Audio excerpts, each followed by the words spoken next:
जय श्री कृष्ण। आप सभी को गोवर्धन पूजा की हार्दिक शुभकामनाएं। हमारे देश में दिवाली के उत्सव में एक सबसे खास पर्व होता है गोवर्धन का।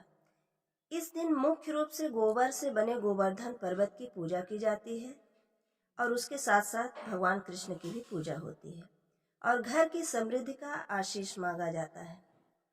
गोवर्धन पूजा की पौराणिक कथा के अनुसार द्वापर युग में एक बार देवराज इंद्र को अपने ऊपर अभिमान हो गया था। इंद्र का अभिमान चूर करने के लिए भगवान श्री कृष्ण ने एक अद्भुत लीला रची।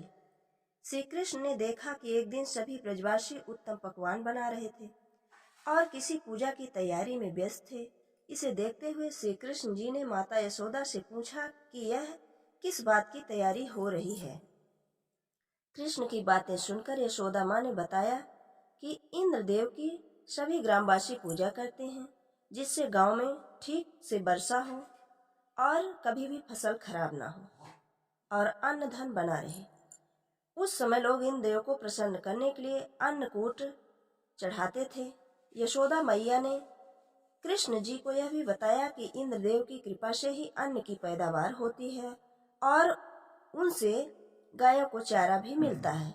इस बात पर श्री कृष्ण ने कहा कि फिर इंद्रदेव की जगह गोवर्धन पर्वत की पूजा होनी चाहिए क्योंकि गायों को चारा वहीं से मिलता है। इंद्रदेव तो कभी प्रसन्न नहीं होते हैं और न ही दर्शन देते हैं। इस बात पर ब्रज के लोग इंद्रदेव की जगह गोवर्धन पर्वत की पूजा करने लगे। यह देखकर इंद्रदेव क्रोधित हुए और उन्होंने मूसलाधार वर्षा शुरू कर दी। इंद्रदेव की ने इतनी वर्षा की कि उससे ब्रजवासियों को फसल के में काफी नुकसान हुआ। ब्रजवासियों को परेशानी में देखकर श्री कृष्ण ने अपनी कनिष्ठा उंगली पर पूरा गोवर्धन पर्वत उठा लिया और सभी ब्रजवासियों को अपने गाय और बछड़े समेत पर्वत के नीचे शरण लेने के लिए कहा। इस बात पर कृष्ण की यह लीला देखकर और क्रोधित हो गए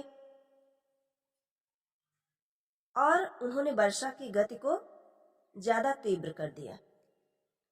तब भी कृष्ण ने सुदर्शन चक्र से कहा कि आप पर्वत के ऊपर विराजमान होकर वर्षा की गति को नियंत्रित करें और शेषनाग से कहा आप मेढ़ बनकर पानी को पर्वत की ओर जाने से रोकें।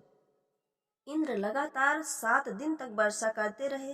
तब ब्रह्मा जी ने इनसे कहा कि श्री कृष्ण भगवान विष्णु के अवतार हैं और उन्हें कृष्ण की पूजा की सलाह दी है। ब्रह्मा जी की बातें सुनकर इंद्र ने श्री कृष्ण से क्षमा मांगी और उनकी पूजा करके अन्नकूट का 56 तरह का भोग लगाया। तभी से गोवर्धन पर्वत पूजा की जाने लगी और श्री कृष्ण को प्रसाद में 56 भोग चढ़ाया जाने लगा। ये थी हमारी गोवर्धन पूजा की कथा।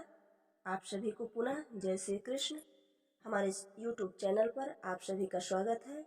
हर प्रकार की व्रत की कथाएं सुनने के लिए आप हमारे चैनल को सब्सक्राइब और लाइक करें। धन्यवाद।